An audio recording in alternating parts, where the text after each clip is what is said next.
اللہ تبارک و تعالی نے ہمیں مسلمان پیدا کیا ہے تو ہمارا جو عقیدہ ہمیں سب سے زیادہ مضبوط اور طاقتور بنا دیتا ہے وہ عقیدہ توحید ہے۔ ہمارا یہ عقیدہ ہے کہ ہمارے حق میں ہمارے حال پہ جو بھی فیصلہ فرمائے گا وہ ہمارا رب ہی فرمائے گا۔ ہمارا یہ نظریہ ہے کہ ہماری زندگی ساری کی ساری ہمارے رب کے دست قدرت میں ہے۔ یہ وہ عقیدہ ہے جو انسان کو بہت ساری پریشانیوں سے، آزمائشوں سے، تکلیفوں سے محفوظ کر لیتا ہے۔ انسان طاقتور ہو جاتا ہے جب وہ سمجھتا ہے کہ سارا کچھ میرے رب کے دست قدرت میں ہے۔ پھر وہ کوئی تخریب نہیں کرتا، کوئی غلط رستہ اختیار نہیں کرتا، کوئی چور دروازہ اختیار نہیں کرتا، بلکہ وہ اپنے رب کی رضا پہ راضی رہنے کا عادی ہو جاتا ہے۔ اب اللہ تبارک و تعالیٰ نے ایک قانون بنایا ہے، اور قانون ہمیں رب کریم نے اس طرح سمجھایا ہے کہ یہ ضروری نہیں ہے کہ جو تم طلب کر رہے ہو یا جو تم چاہ رہے ہو وہی ہو، اور وہ ہو تو وہ تمہارے حق میں بہتر بھی ہو۔ وہ چیز ہے جو انسان کے ذہنی سکون کے لیے، قلبی اطمینان کے لیے، دل کی ڈھارس کے لیے بہت ضروری ہے۔ کوئی ضروری ہے کہ جو ہم چاہ رہے ہوں وہ بالکل ٹھیک ہی ہو اور وہ ہمیں مل ہی جائے؟ یہ کوئی ضروری ہے؟ کبھی بھی اپنی زندگی میں اس طرح کی تڑپ نہ پیدا کریں، ورنہ آپ بے چین ہو جائیں گے۔ آپ کی زبان پر کئی شکوے آئیں گے، کئی شکایتیں آئیں گی، آپ بہت ساری جگہوں پہ نافرمانی والے جملے بول دیں گے معاذ اللہ۔ بس رب جو فیصلہ کرے اس پہ راضی رہنا سیکھیں۔ میں نے قرآن مجید کی آیت پڑھی ہے سورہ انبیاء میں سے، ذرا دیکھیے میرے رب کریم نے قانون کیا بیان کیا۔ فرما کل نفس ذائقۃ الموت، ہر جان نے موت کا ذائقہ چکھنا ہے۔ یہ پہلے یہ جملہ کہا اور اسی سے ملتا جلتا جملہ آخر میں کہا، اور درمیان میں کیا کہا؟ فرمایا کل نفس ذائقۃ الموت، ہر جان نے موت کا ذائقہ چکھنا ہے۔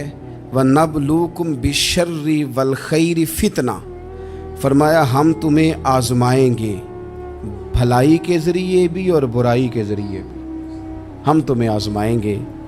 وَإِلَيْنَا تُرْجَعُونَ، اور تمہیں ہماری طرف ہی لوٹ کے آنا ہے۔ پہلے کہا ہر نفس نے موت کا ذائقہ چکھنا ہے، آخر میں فرمایا کہ تم ہماری طرف ہی لوٹ کے آؤ، اور بیچ میں کیا فرمایا؟ وَنَبْلُوكُمْ بِالشَّرِّ وَالْخَيْرِ فِتْنَةً، ہم تمہیں برائی کے ساتھ بھی آزمائیں گے، بھلائی کے ساتھ بھی آزمائیں گے، صحت دے کے بھی آزمائیں گے، بیماری دے کے بھی آزمائیں گے۔ نرا زوالی آزمائش نہیں ہوتا، عروج بھی آزمائش ہوتا ہے۔ نری بھوک کی آزمائش نہیں ہوتی، زیادہ پیسے بھی آزمائش ہوتے ہیں۔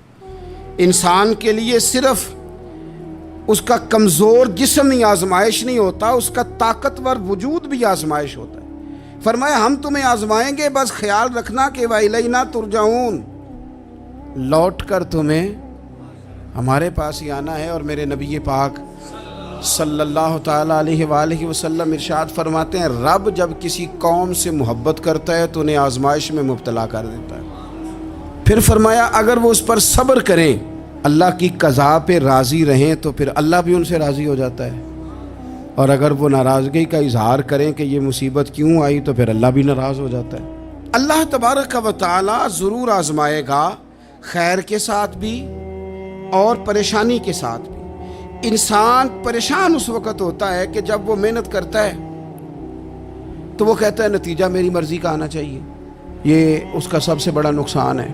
آپ رزلٹ کبھی اپنی مرضی کا نہ مانگیں، یہ دعویٰ ہی ٹھیک نہیں۔ بہت سارے لوگوں کو جانتا ہوں جو کہتے ہیں میں بندہ بھی ٹھیک ہوں بھی دیانتدار، محنت بھی بڑی کرتا ہوں، توجہ بھی میری پوری ہے، پر پھر بھی معاملہ صحیح کیوں نہیں ہوتے؟ تو میں کہتا ہوں پہلی باتیں ساری ٹھیک تھیں، آخری والی غلط ہے۔ اس لیے کہ محنت آپ کریں ساری، پر بندے نے رہنا تو بندہ ہی ہے نا۔ ساری محنت کر کے آپ کبھی اس نقطے کو سمجھ جائیں نا کہ 950 سال نبیوں نے تبلیغ کی، ہزار سال انبیاء نے تبلیغ کی، انبیاء نے رب کے تربیت یافتہ لوگوں نے تبلیغ کی، 2 لوگوں نے کلمہ پڑھا، 4 لوگوں نے کلمہ پڑھا، لیکن میں آپ کو دیانتداری سے بتاتا ہوں کہ وہ کامیاب ہو کے گئے دنیا سے۔ انبیاء کامیاب ہوئے، کیوں؟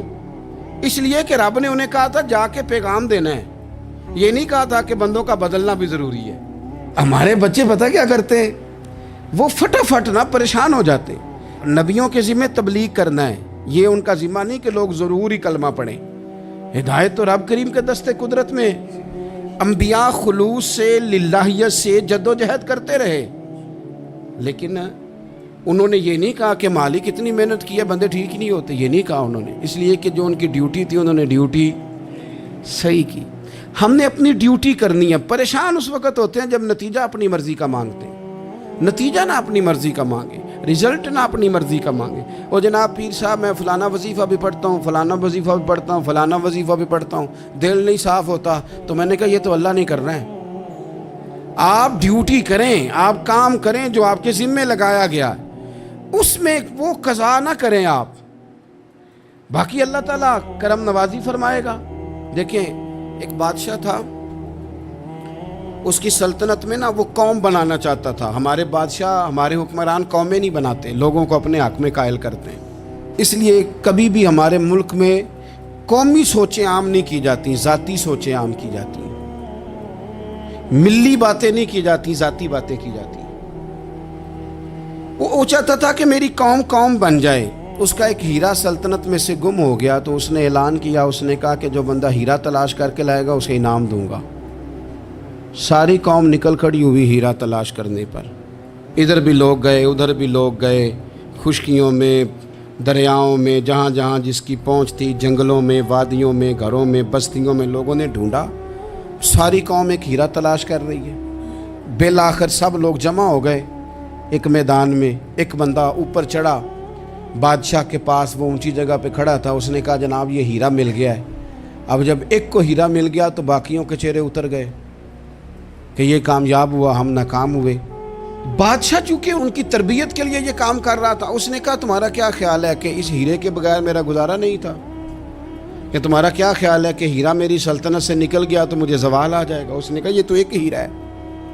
اٹھا کے پھینکا، دیوار کے ساتھ لگا، ہیرا ٹوٹ گیا۔ اس نے لوگوں سے کہا تمہارے چہرے اترے ہوئے ہیں، میں تمہیں ایک بات سمجھانا چاہتا ہوں، ہیرا ایک ہی تھا، ایک ہی بندے کو ملنا تھا۔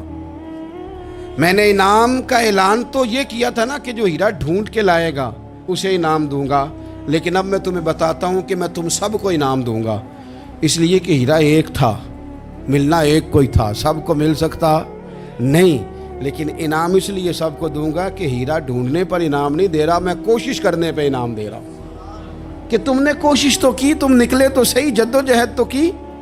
کچھ لوگ کہتے ہیں کہ ہمیں ہیرا مل بھی جائے، اور خدا کے بندے ہیرا ایک ہے، ہیرا ملنا کمال نہیں، محنت کرنا کمال ہے۔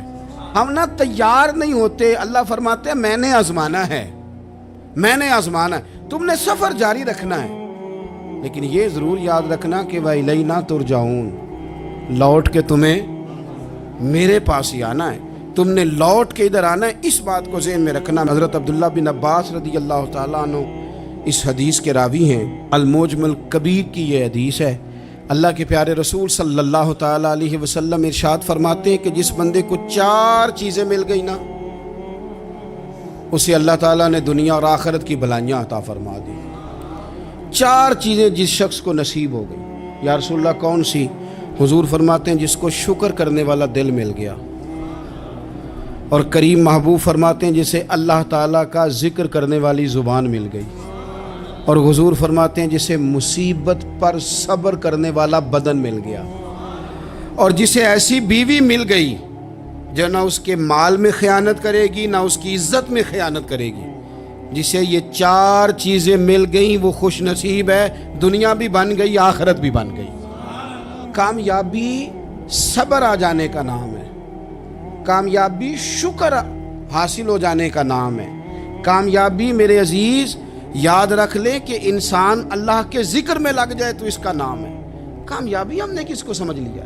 اپنی زندگی میں ایک تو محنت کریں، نتیجہ اللہ پہ۔ دوسری بات، امیدیں ذرا چھوٹی وابستہ کریں، لمبی نہ بنائیں۔ ایک ہے منصوبہ سازی کرنا مستقبل کی، وہ غلط نہیں۔ میرے نبی پاک علیہ السلام کا فرمان کاش کبھی ہم سمجھ جائیں۔ حضور نے ایک دن صحابہ سے فرمایا تھا حیا کرو، کہا صحابہ سے سمجھایا ہمیں، فرمایا حیا کرو۔ یا رسول اللہ کس بات سے؟ فرمایا وہ والا مال کماتے ہو جو کھا ہی نہیں سکتے، اور وہ والے مکانات بناتے ہو جن میں تم رہ ہی نہیں سکتے، اور ان چیزوں کا سوال کرتے ہو جن کی تمہیں ضرورت ہی نہیں۔ اتنے لمبے محلات، اتنا لمبا چوڑا مال، اتنا لمبا چوڑا پیسہ، اتنی لمبی امیدیں، اتنی لمبی داستانیں، انسان کمزور ہو جاتا ہے، ساری زندگی حساب کتاب میں بیت جاتی ہے۔ دیکھیں نا، حضور علیہ السلام نے فرمایا یہ جو غریب لوگ ہیں نا، یہ مالداروں سے 50,000 سال پہلے جنت میں داخل ہو جائیں گے۔ کیوں؟ اس لیے کہ جس کے بیگ زیادہ ہوتے ہیں نا، ایئرپورٹ پہ پھنس جاتا ہے، الجھ جاتا ہے، وہ کبھی ایک آیا، دوسرا نہیں آیا، تیسرا نہیں آیا، چوتھا نہیں آیا۔ اور جو ہینڈ کیری والے ہوتے ہیں نا، 2 جوڑے، وہ تو بس جناب سب سے پہلے وہی نکلتے ہیں، اور ان کی گاڑی بھی کسی رش میں نہیں الجھتی، گھر وقت پہ پہنچ جاتے ہیں، مال تھوڑا تو حساب بھی تھوڑا۔ تو ہم نا لمبی امیدوں کے چکر میں اس لیے پریشان ہے۔ رب کہتا ہے وَإِلَيْنَا تُرْجَعُونَ، تم نے اپنے گھر واپس آنا ہے، تم نے ادھر لوٹنا ہے، تم اتنے لمبے چوڑے معاملات کا شکار نہ ہو جانا۔ تیسری بات جس کو آپ ضرور سمجھیں گے اور اس پر آپ غور کریں گے، بندوں پر اعتماد کرنا چھوڑ دیں، اللہ پر اعتماد کریں۔ ایک اعتماد ہے اللہ کے نیک بندوں کا، دعاؤں کا اعتماد، نسبتوں کا اعتماد، اس کی بات نہیں کر رہا میں، دنیا داروں، سیٹھوں، نوابوں، جاگیرداروں پر اعتماد کی بات کر رہا ہوں۔ اعتماد خلق چھوڑ دیں، اعتماد خالق کریں۔ بندوں پر بھروسہ نہیں، بھروسہ اللہ کی ذات پر۔ جو بندہ رب کی ذات پر بھروسہ کرتا ہے مضبوط ہو جاتا ہے، طاقتور ہو جاتا ہے، کمزور نہیں پڑتا۔ یہ ضروری نہیں کہ آپ کے دوست مخلص نہیں تھے تو اس لیے آپ کا کام نہیں ہو سکا، یہ ضروری نہیں ہوتا۔ ہو سکتا ہے آپ کے دوست پورے مخلص ہوں، تعاون بھی پورا کرنے کو تیار ہوں، پر رب کریم کا ارادہ قدرتی نہ ہو کہ آپ کا کام ہو۔ کیا کر لیں گے آپ کے احباب، آپ کے دوست کیا کر لیں گے؟ اللہ کا ارادہ قدرتی نہیں۔ شاید اسی لیے کسی درویش نے کہا تھا کہ خوش نصیب وہ ہے جو اپنے نصیب پہ راضی ہے۔ وہ شاید زیادہ نصیب والا ہے جو اپنے نصیب پہ خوش ہو گیا۔ عزیز دوست، چیزوں کو سمجھ لیں اور اچھی طرح سے آپ سمجھ لیں کہ ہو سکتا ہے کہ آپ کے دوست آپ کو پورا کندھا دینا چاہ رہے تھے، وہ تیار تھے، پر اس وقت آپ کا نصیب ہی کچھ اور تھا۔ آپ ان خزانوں پر زیادہ توجہ کریں جو خزانے رب کے پاس ہیں۔ ہمیں اپنے تعلقات پر بڑا بھروسہ ہوتا ہے، ہمیں بڑا پتہ ہوتا ہے اتنے لوگوں سے میرا جرانہ ہے، فلانے سے میرے دوستی ہے، اور بھائی یہ سارے کام تب ہوں گے جب رب چاہے گا۔ بہترین ڈاکٹر کے پاس جا کے دوا کھا لے میرے عزیز، شفا تبھی ہوگی جب میرا اللہ چاہے گا۔ سارے ٹیسٹ کر لیے ہیں ڈاکٹر نے مریض کے، ساری رپورٹیں آ گئی ہیں، ہر چیز ٹھیک ہے، لیکن نہ وہ کھا پاتا ہے، نہ وہ سو پاتا ہے، نہ وہ چل پاتا ہے، نہ وہ ہنس پاتا ہے۔ اس نے پوری دنیا جہاں تک اس کی دوڑ تھی اس نے لگا لی، لیکن لازمی نتیجہ یہ نکلتا ہے کہ اسے کہنا پڑتا ہے کہ ہوگا وہی جو میرا رب چاہے گا۔ اس لیے جو خزانے میری جیب میں، آپ کی جیب میں ہیں، جو تعلقات ہمارے ہیں، ان تعلقات پر بھروسہ نہ کرو، بلکہ وہ خزانے جو اللہ کے پاس ہیں ان پر بھروسہ کریں، آپ مضبوط ہو جائیں گے۔ داتا گنج بخش علی اجمیری قربان جائیں، گنج بخش فیض عالم مظہر نور نا کی سارا پیر کامل اور کامل آرا رہنما۔ اس ملک کے وطن عزیز کا جو لوگ حسن ہے نا، ان میں بڑے بڑے تارے ہیں، پر اس وطن کا جو چاند ہے وہ داتا گنج بخش علی اجمیری ہے۔ داتا صاحب چاند ہے میرے وطن کا، اس وطن میں جو چمکے گا وہ داتا علی اجمیری سے فیض لے کے چمکے گا۔ یہ کمال ہے۔ وہ کہتے ہیں کہ علاقے میں قحط پڑ گیا تھا، گندم کا ایک دانہ لوگوں کو میسر نہیں تھا، بارش نہیں ہوئی، سالوں بیت گئے، لوگ بڑے پریشان تھے، بڑی آزمائش میں تھے۔ ہر بندہ تکلیف میں تھا. بازار میں لوگ آتے تھے تو سہمے سہمے سے، ڈرے ڈرے سے، پریشان پریشان سے. قحط ہے، آزمائش ہے، مجبوری ہے، جانور بھوکوں مر رہے ہیں. اللہ تبارک و تعالیٰ کی طرف سے لوگوں پر ایک آزمائش ہے، لوگ صبر کر رہے ہیں. کہتے ہیں کہ غلام بازار آیا تھالا لے کے کچھ خریدنے. آیا بھی تو اٹکیلیاں کرتا، اور چیزیں خریدی تو ہنستے ہوئے، اور جانے لگا تو مسکراتے ہوئے. پریشانیوں میں، دکھوں میں کو بندہ اگر اس طرح ہنسے تو بعضوں کا طبیعت چڑ جاتی ہے کہ یار ہم پریشان ہیں، تجھے کس بات کی خوشیاں چڑھی ہوئی ہیں. کہتے ہیں لوگوں نے بازو تھام کے غصے سے کہا تو اتنا خوش کیوں ہے جب سارا شہر پریشان ہے، سارا ملک آزمائش میں ہے، تو اتنا کیوں ہنس رہا ہے؟ کہنے لگا تم ہوگے پریشان. میں جس کا غلام ہوں نا، میرا جو آقا ہے، اس نے اپنے برتن بڑے پہلے گندم سے بھر لیے تھے. میرے آقا کے بڑولے بھرے ہوئے ہیں، لہذا میں کسی پریشانی میں نہیں ہوں، خوش ہوں. داتا علی حجویری رحمۃ اللہ علیہ کمال کر گئے، سید حجویر مخدوم امم. داتا صاحب فرماتے ہیں اگر تیرا اور میرا رب کے خزانوں پر اتنا بھی یقین ہو جائے نا جتنا اس غلام کا اپنے آقا کے خزانے پہ ہے، تو پھر ہم ہر وقت رو کے نہ دکھائیں، پھر ہر وقت ہم غربتوں کے رونے نہ روئیں، پھر ہر وقت ہم یہ مایوسیوں کی کہانیاں نہ سنائیں. لوگ اگر کہیں کہ بڑے دکھ ہیں، بڑی آزمائش ہے، بڑی پریشانی ہے، دنیا بڑی تکلیف میں، بیماریاں آ گئیں، آفتیں آ گئیں، تو بندہ مومن ہنس کے کہتا ہے تم پریشان ہو گئے، ہم تو جس رب کے ماننے والے ہیں اس کے خزانے بھرے ہوئے ہیں. اور ہمارا رب عطا کرتا ہے تو پھر اپنے کرم سے اس طرح عطا کرتا ہے کہ وَيَرْزُقْهُ مِنْ حَيْثُ لَا يَحْتَسِبُ.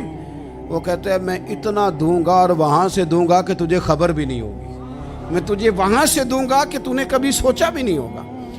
آپ اگر چاہتے ہیں کہ زندگی سکون میں آ جائے، سکون میں، تو لوگوں کی جیبوں پہ نظر چھوڑ دیں، رب کے خزانوں پہ نگاہ جمائیں.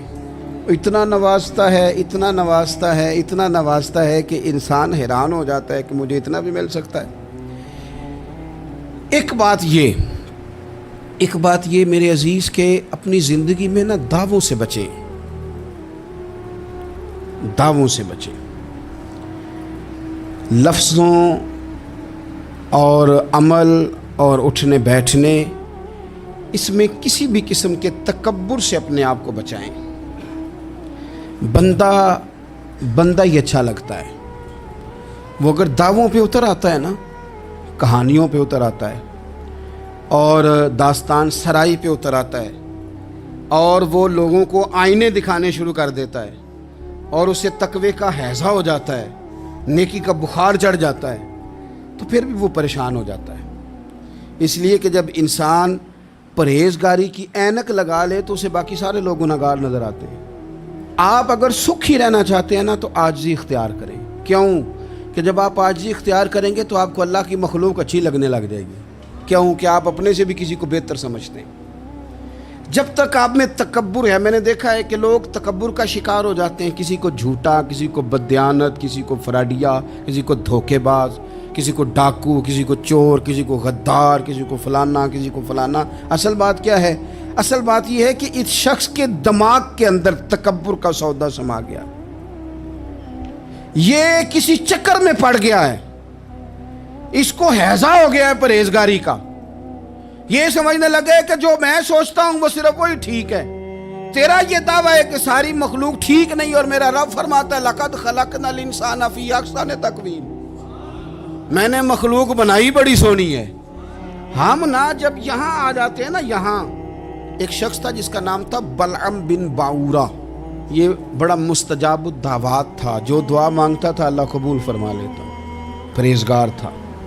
اسم اعظم اللہ نے اسے عطا کر دیا. حضرت موسیٰ علیہ السلام کے دور میں حضرت موسیٰ علیہ السلام نے جب اپنی قوم کو لے کے جبارین کے خلاف جہاد شروع کیا، نکلے تو اس طرف آنا تھا جس طرف یہ رہتا تھا. لوگ سارے اکٹھے ہو کے اس کے پاس آئے، آ کے کہنے لگے حضرت موسیٰ علیہ السلام آ رہے ہیں اپنی قوم کو لے کے حملہ کرنے کے لیے، تو دعا کر دے، معاذ اللہ نبی کے خلاف دعا کر دے، تو بد دعا کر دے تاکہ وہ آ نہ سکے، تیری دعائیں قبول ہوتی ہیں. پہلے تو کہنے لگا کہ کتنے بدبخت ہو، مجھے نبی کے خلاف بات کرنے اور دعا کرنے کا کہہ رہے ہو، معاذ اللہ، بدبخت ہو، دوڑ جاؤ۔ لیکن اللہ سے یہ توفیق مانگے کہ وہ انسان کا شعور سلامت رکھے، شعور سلامت۔ حضرت سلطان باؤ رحمۃ اللہ علیہ نے اپنے دور میں کہا تھا کہ ایمان سلامت ہر کوئی مانگتا ہے، عشق سلامت کوئی، وہ تو انہوں نے کہا تھا نا۔ اور آج کیا حال ہے کہ مال سلامت ہر کوئی مانگتا ہے، تو ایمان سلامت کوئی۔ اب کہاں ایمان سے، اب تو مال سلامت مانگتے ہیں الا ماشاء اللہ۔ تو انہوں نے کہا تھا کہ ہمارے دور میں سارے ایمان کی سلامتی مانگتے ہیں اور میں عشق کی مانگتا ہوں۔ اور میں لوگوں کو کیا کہوں، میں تو یہی کہہ سکتا ہوں حضرت سلطان صاحب سے معافی لے کے کہ حضور ہونتے مال سلامت ہر کوئی منگدا ہے، تھے ایمان سلامت کوئی۔ اب تو یہ حال ہو گیا۔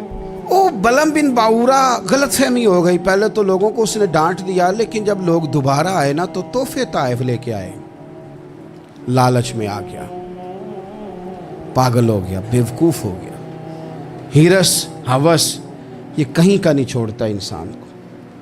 لوگ نیک لوگوں سے بھی دینداری کا رشتہ نہیں بناتے، دنیا داری کا بنا لیتے۔ وہاں سے بھی مال ڈھونڈتے ہیں جہاں آ کے انہیں دنیا بھول جانی چاہیے تھی۔